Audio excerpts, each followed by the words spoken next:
नमस्कार विद्यार्थियों, आज की अपनी क्लास है इतिहास की और इतिहास का आपका एक लेसन कंप्लीट हो चुका है, दूसरा लेसन चल रहा है। अब पिछली क्लास और इस क्लास में थोड़ा गैप तो हो गया है, लेकिन आप लोग पढ़ रहे होंगे, अध्ययन कर रहे होंगे और मैंने आपको कहा था कि साहब इस पूरी बुक के आपको नोट्स बना लेने हैं। मेरे हिसाब से लगभग सारे बच्चे बना लिए होंगे, महत्वपूर्ण बिंदु बनाने थे आपको। अब यहाँ पर अपन अध्ययन कर रहे हैं, जो पॉइंट था अपना मौर्य कालीन या मौर्य वंश के बारे में पढ़ रहे थे, जिसके बारे में मैंने बताया था साहब किस प्रकार से मौर्य वंश की स्थापना हुई, मौर्य वंश की स्थापना किसने की, वो अपन ने देखा था। अब यहाँ पर अपना अगला बिंदु पढ़ेंगे, वो पढ़ेंगे मौर्यकालीन प्रशासन। मौर्यकालीन प्रशासन अपन इसमें पढ़ेंगे, यानी शासन व्यवस्था किस प्रकार की थी। तो मौर्यकालीन शासन व्यवस्था पढ़ने के लिए अपन को यहाँ पर क्या है, सबसे पहले पढ़ेंगे अपन केंद्रीय शासन। सबसे पहले अध्ययन करेंगे किसका बताओ, केंद्रीय प्रशासन या केंद्रीय शासन। अब केंद्रीय शासन में सबसे पहला बिंदु पढ़ेंगे अपन राजा का। सबसे पहला बिंदु पढ़ेंगे शासक या राजा का, यानी प्राचीन कालीन इतिहास आप पढ़ रहे हो और मध्यकालीन इतिहास पढ़ोगे तो इतिहास में आप एक बात ध्यान रखोगे कि प्राचीन काल में जो राजतंत्र हुआ करते थे, राजतंत्र में केंद्रीय शासन में सर्वे सर्वा राजा या शासक होता था। राजतंत्र में सर्वे सर्वा कौन होता था, राजा या शासक हुआ करता था। इसमें समस्त शक्तियाँ, जैसे आपने पॉलिटिकल साइंस में अध्ययन किया था, कार्यपालिका शक्तियाँ, न्यायपालिका शक्तियाँ और व्यवस्थापिका शक्तियाँ, तो ये तीनों प्रकार की शक्तियाँ शासक में निहित होती थी। तीनों प्रकार की शक्तियाँ शासक में निहित होती थी, यानी वो प्रधान न्यायाधीश होता था, प्रधान कानून निर्माता होता था और प्रधान शासक होता था। उसकी इच्छा और उसके वाक्य कानून बन जाया करते थे और अंतिम न्याय शासक किया करता था, राजा किया करता था। तो केंद्रीय शासन में धुरी और मुख्य बिंदु था साहब शासक। अब दूसरा बिंदु आता है यहाँ पर देखो, वो आता है मंत्री परिषद का।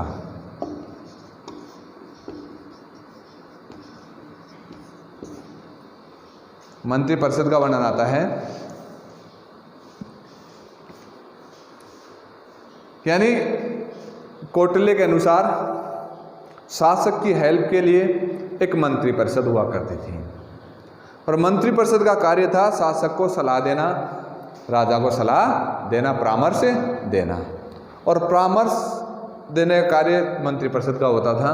परामर्श मानना या न मानना शासक पर निर्भर था और इनकी नियुक्ति कौन करता था, शासक करता था या राजा करता था। कैसे करता था कि ज़्यादातर वंशानुगत होते थे, वंश के आधार पर या फिर योग्यता के आधार पर, दो आधार पर क्या है मंत्री परिषद की नियुक्ति शासक द्वारा की जाती थी।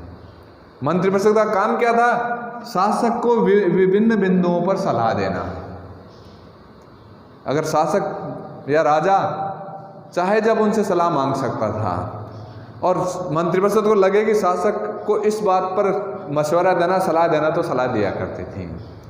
और कौटिल्य के अनुसार 3 से 4 व्यक्ति इस मंत्री परिषद में हुआ करते थे। कितने व्यक्ति हुआ करते थे, 3 से 4 व्यक्ति इस मंत्री परिषद में हुआ करते थे। अब मंत्री परिषद का मुख्य काम क्या था, सलाह देना। ये शासक पर निर्भर था, सलाह स्वीकार करे या अस्वीकार करे, सही है ना। तो ये थी मंत्री परिषद। फिर तीसरा पॉइंट आता है अधिकारी।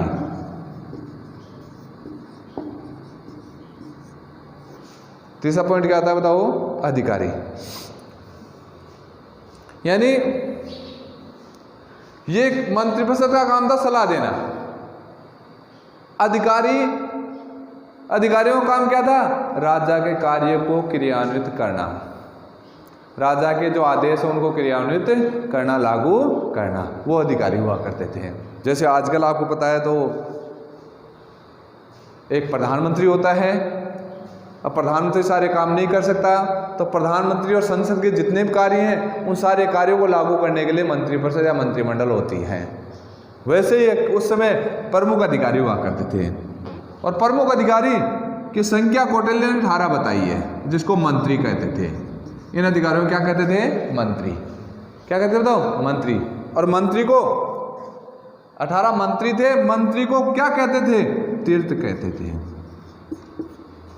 जो प्रमुख अधिकारी थे, यानी जिस प्रकार से आप आज के मंत्रिमंडल में आपके मंत्री हुआ करते हैं, जैसे गृह मंत्री हुआ करता है, शिक्षा मंत्री होता है, रक्षा मंत्री होता है, विदेश मंत्री होता है, वैसे ही विभिन्न डिपार्टमेंट के, विभिन्न विभागों के उस समय अधिकारी नियुक्ति किया करते थे और उन अधिकारियों को तीर्थ कहते थे।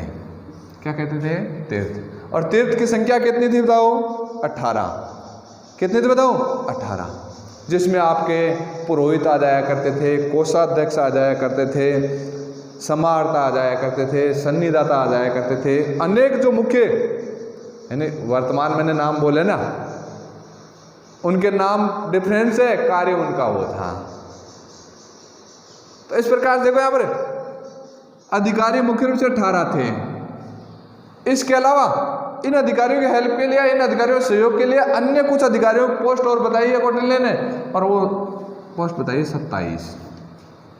कितने पोस्ट बताइए बताओ? 27। यानी अध्यक्ष कहते थे उनको।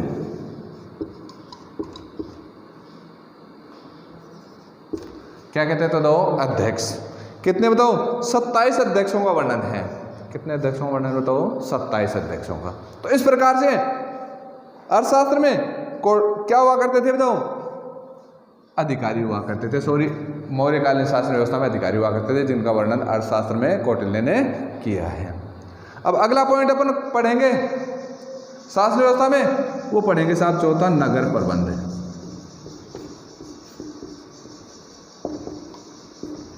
नगर प्रबंध पढ़ेंगे। नगर प्रबंध का मतलब क्या है? इसका मतलब है कि साहब जो बड़े बड़े नगर थे, शहर थे, उनकी शासन व्यवस्था अलग से डिसाइड की जाती थी। उनका शासन व्यवस्था करने के लिए अलग से समितियों का गठन किया जाता था। और नगर प्रशासन के लिए 5-5 व्यक्तियों की 6 समितियां थी। कितने व्यक्तियों की?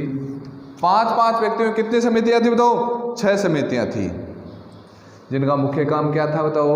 जैसे आजकल नगर में नगर निगम होती है, नगर पालिका होती है, नगर परिषद होती है, वैसे ही उस समय नगर प्रशासन होता था। नगर प्रशासन में क्या 6 समितियां होती थी। जैसे व्यापार वाणिज्य है, टैक्स से संबंधित कार्य है, उद्योग से संबंधित कार्य है, ये सारे कार्य समितियां किया करती थी।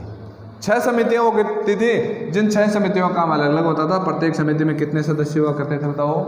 5-5 सदस्य हुआ करते थे। कितने सदस्य होते थे? 5-5 सदस्य। और जिनका मुख्य कार्य क्या था बताओ?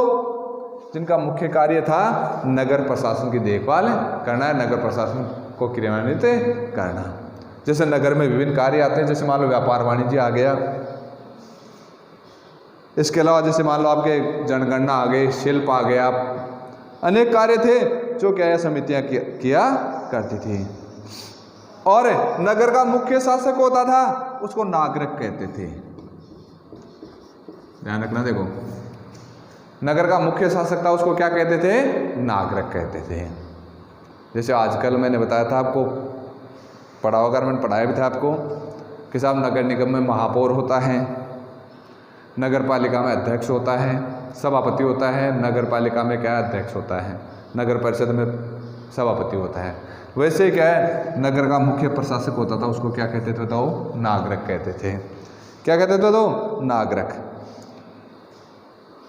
यानी ये हो गया आपका नगर प्रशासन। क्या हो गया बताओ? नगर प्रशासन। अब 5वां पॉइंट शासन व्यवस्था में करते हैं अपने सेना।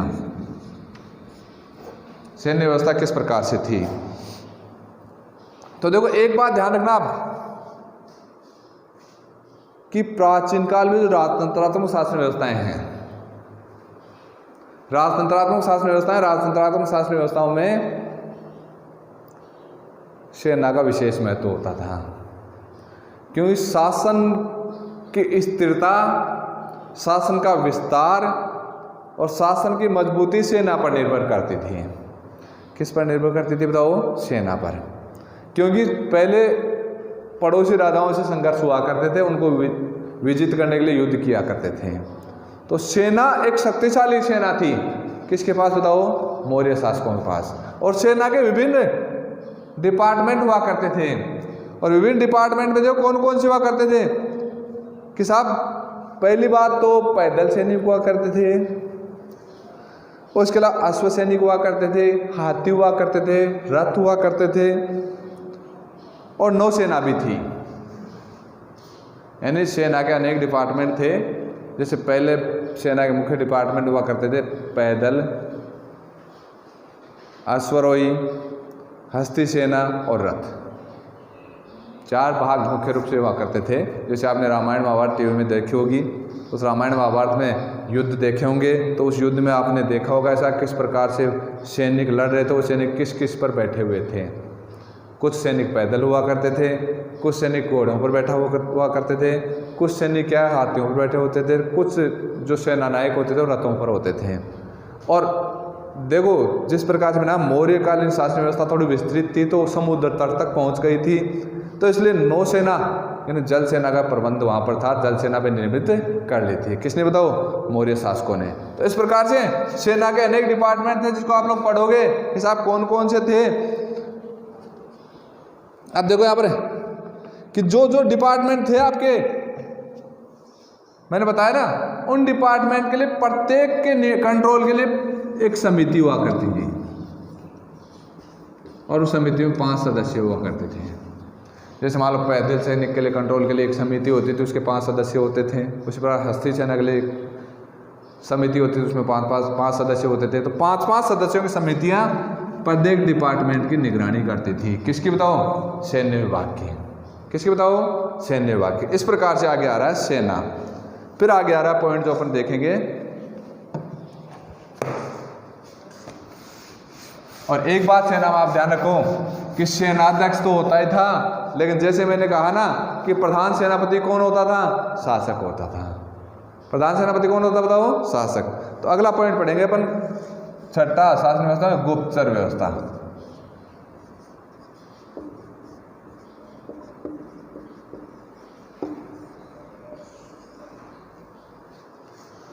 गुप्तचर व्यवस्था क्या थी? देखो,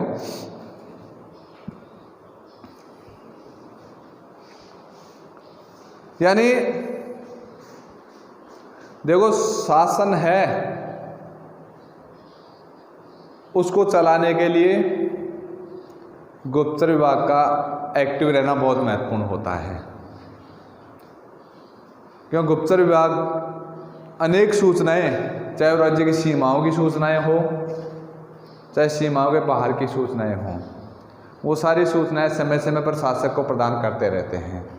तो एक उन्नत गुप्तचर व्यवस्था मौर्यकालीन शासन व्यवस्था में थी, क्योंकि अगर राजा में कोई असंतोष फैल रहा तो सूचना कौन पहुंचाएंगे बताओ?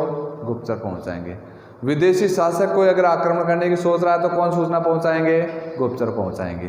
तो इस प्रकार एक उन्नत गुप्तचर व्यवस्था किस काल में थी बताओ?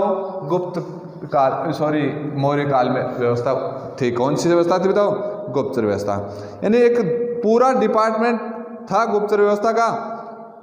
और ये गुप्तचर क्या करते थे?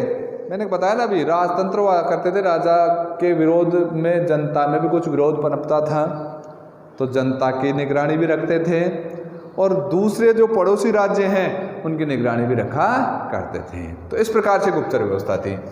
फिर आता 7वां न्याय व्यवस्था।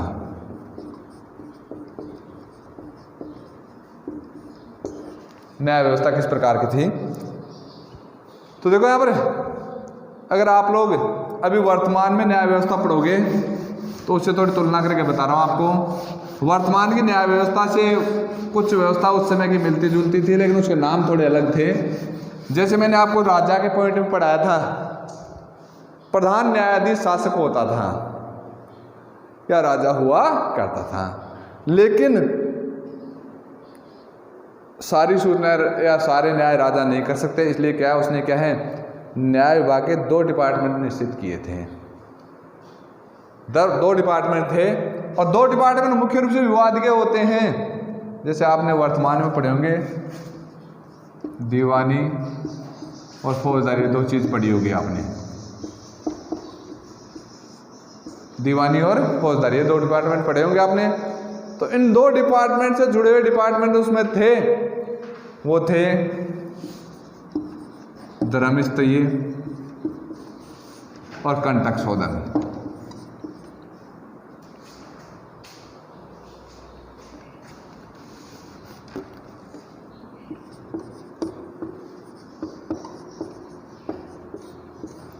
न्याय विभाग के 2 डिपार्टमेंट थे, पहला कौन सा बताओ, धर्मस्थय, और कौन सा बताओ, कंटक शोधन। जिस प्रकार से आपके दीवानी और फौजदारी विवाद होते हैं ना, वैसे ही क्या है उस समय 2 प्रकार के न्यायालय थे, कंटक शोधन और कौन से बताओ, धर्मस्थय थे साहब मुख्य रूप से। कंटक शोधन और कौन सा बताओ, धर्मस्थय। 2 प्रकार के न्यायालय हुआ करते थे। कितने प्रकार न्यायालय हुआ करते थे, 2 प्रकार के न्यायालय हुआ करते थे। और देखो यहाँ पर जैसे मैंने कहा ना, और वर्तमान में आपने एक बार रिमाइंड कर रहा हूँ, पॉलिटिकल साइंस में पढ़ा कि साहब किस प्रकार से स्थानीय न्यायालय हुआ करता था, उसके बाद क्या है एक तरह से आपके जिला न्यायालय हुआ करते थे, उसके बाद में आपके उच्च न्यायालय हुआ करते हैं, और उसके बाद में सर्वोच्च न्यायालय हुआ करते हैं। तो एक तरह से ये दोनों चीज हैं, ये न्यायालय थे, इसके अलावा स्थानीय न्यायालय हुआ करते थे, और इन सब के ऊपर तो न्यायाधीश होता था, कौन होता था बताओ, राजा हुआ करता था। स्थानीय न्यायालय, धर्मस्थय, कंटक शोधन न्यायालय, इन सब से ऊपर कौन होता था बताओ, शासक न्यायाधीश हुआ करता था। और देखो यहाँ पर इसके अलावा यानी कुछ नाम है जो अधिकारियों को हुआ करते थे, जैसे मान लो राजुक है, व्यवहारिक है, ये न्यायाधीशों के पोस्ट हुआ करती थी। जैसे आपके राजुक है, व्यवहारिक है, इसके अलावा द्रोणमुख है, स्थानीय है, ये सारे न्यायालय हुआ करते थे और न्याय व्यवस्था होती थी। और न्याय व्यवस्था में दंड विधान बहुत कठोर था, दंड विधान अत्यंत कठोर हुआ करता था। तो इस प्रकार से आपके न्याय व्यवस्था है। उसके बाद आता है आपके राजस्व प्रबंधन।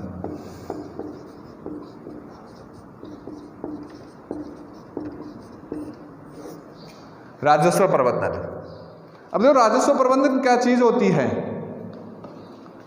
राजस्व प्रबंधन का मतलब क्या होता है, ये राजस्व का अर्थ आप देखना,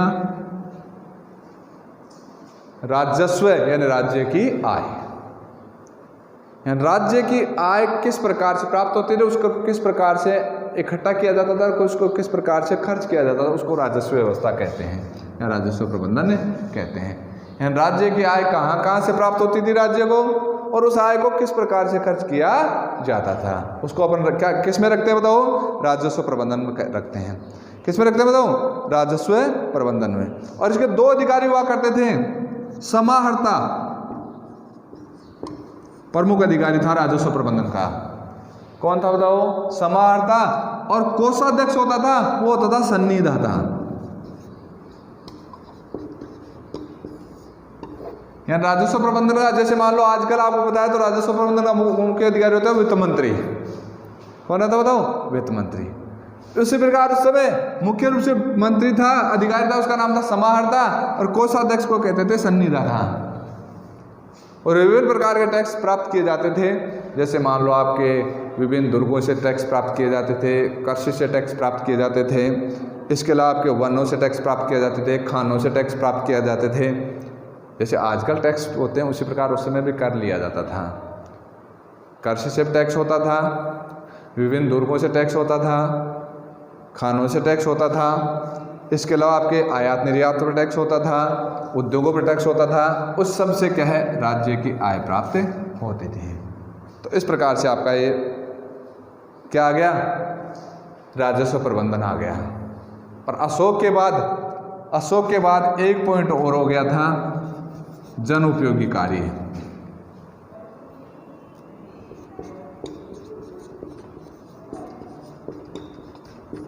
जन उपयोगी कार्य के लिए एक डिपार्टमेंट और हो गया था।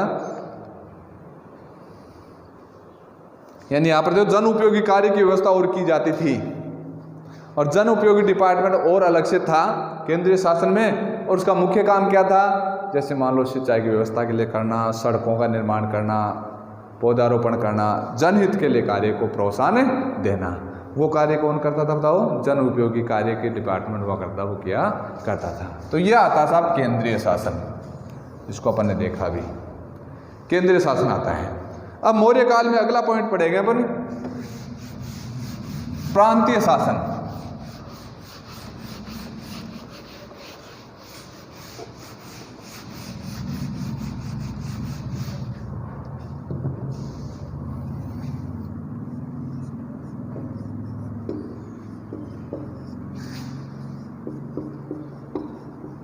प्रांतीय शासन, जैसे आपको एक थोड़ा सा वर्तमान का बता रहा हूं मैं कि वर्तमान में आपके केंद्रीय शासन आप लोगों ने पढ़ा है साहब, भारत का केंद्रीय शासन है, उसके केंद्रीय शासन व्यवस्था है। अब उसके बाद राज्य आता है, राज्य के बाद जिला आता है, जिले के बाद तहसील आती है, तहसील के बाद गांव आता है। ध्यान रखना। देखो उसी प्रकार उस समय क्या है, जो केंद्रीय शासन था उसके नीचे आता था साहब प्रांत।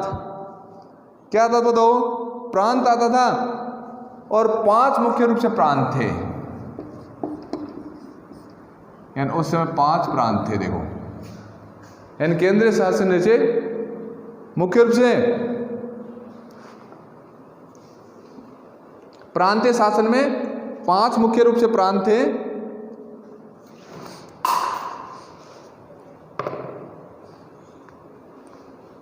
यानी प्रांतीय शासन व्यवस्था थी। उस प्रांतीय शासन व्यवस्था में अपन देखें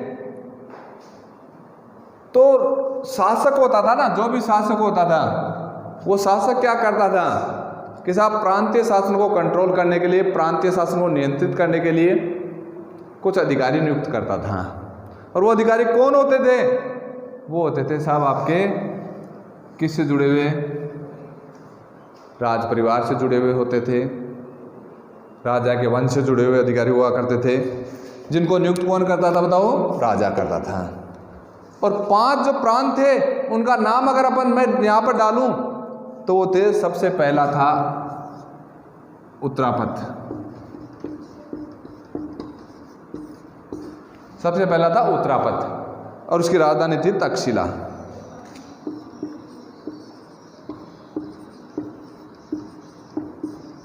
उत्तरापथ उसकी राजधानी थी तक्षशिला। दूसरा था अवंती राष्ट्र,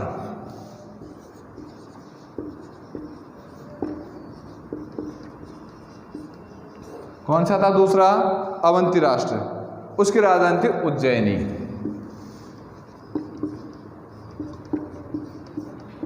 उज्जैनी। तीसरा था दक्षिणापथ,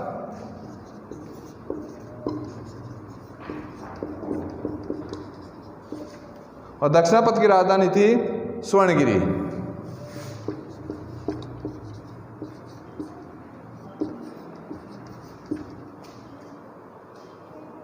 चौथा था आपके मध्य राष्ट्र,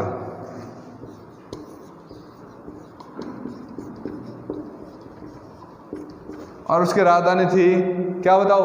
पाटलिपुत्र।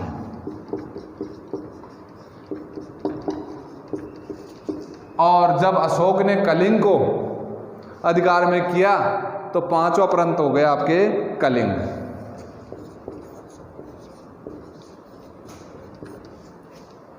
और कलिंग की राजधानी थी तौसली। इस प्रकार से प्रांतों में डिवाइडमेंट या प्रांतों में बांट रखा था। किसको बताओ? पूरे मौर्यकालीन शासन को। और प्रांत का जो अधिकारी होता था, उस प्रांत के अधिकारी की नियुक्ति शासक द्वारा की जाती थी। और शासक किसको नियुक्त करता था? ये पूरी तरह से विश्वास पात्र व्यक्ति हुआ करते थे। विश्वास पात्र या तो राजकुमार हुआ करते थे या राज परिवार से हुआ करते थे। जिन्हें नियुक्ति कौन करता था बताओ? कौन करता था? शासक किया करता था। यानी पहले 4 प्रांत थे, उसके बाद अशोक ने जब किसकी विजय की बताओ? कलिंग की विजय की। तो कलिंग विजय के बाद कलिंग प्रांत अलग से हो गया। इस प्रकार से 5 प्रांत हो गए। सही है ना? अब किताब में 4 प्रांत दिए होंगे, तो ये कलिंग विजय के बाद कलिंग को भी एक प्रांत के रूप में स्थापित कर दिया गया। उस प्रांत का नाम क्या रहा बताओ? कलिंग रहा। सही है ना? तो इस प्रकार से ये प्रांत थे। और प्रांत को मेरे हिसाब से भुक्ति कहते थे। प्रांत को कहते थे? भुक्ति। उसके बाद प्रांत है। प्रांत किस में बटे होते थे? प्रांत बटे होते थे विषय में। प्रांत किस में बटे होते थे? विषय में। और विषय किस में बटे होते थे? जिलों में। और जिले किस में बटे होते थे? गांव में। इस प्रकार से आपके प्रांतीय व्यवस्था थी। और देखो यहां पर इसके शासक को क्या कहते थे? विषयपति। यानी विषय के जो शासक होता था, विषय का जो अधिकारी होता था, उसको क्या कहते थे? विषयपति कहते थे। और इसके जो जिले के हैं, इसके शासक होते थे स्थानिक, और इसके शासक को कहते थे गोप। इस प्रकार से प्रांतीय व्यवस्था थी। क्या थी बताओ? प्रांतीय व्यवस्था। तो इस प्रकार से आपने बेसिक यहां पर देखा कि साहब शासन व्यवस्था किस प्रकार से थी। किसकी बताओ? मौर्यकालीन शासन व्यवस्था अपन ने देखी। अब आगे एक टॉपिक और है जो अपन इसमें थोड़ा सा आपको बता रहा हूं, उसको रीडिंग करना है एक बार। जो मौर्यकालीन शासन व्यवस्था थी, उस मौर्यकालीन शासन व्यवस्था में कुछ सुधार करने का प्रयास किया। किसने बताओ? अशोक ने। कुछ सुधार किए थे। वो सुधार आप पढ़ोगे कि साहब कौन कौन से सुधार किए, उनकी एक बार रीडिंग करना, और उनको थोड़ा सा रिवाइज अगर अगली क्लास में मैं कर दूंगा आपको। ठीक है? तो आज की क्लास यहीं तक है। अगली क्लास में अपना जो टॉपिक स्टार्ट होगा वो स्टार्ट होगा आपका, जिसको भारतीय इतिहास में स्वर्णकाल के नाम से जानते हैं, गुप्त काल। ठीक है? धन्यवाद।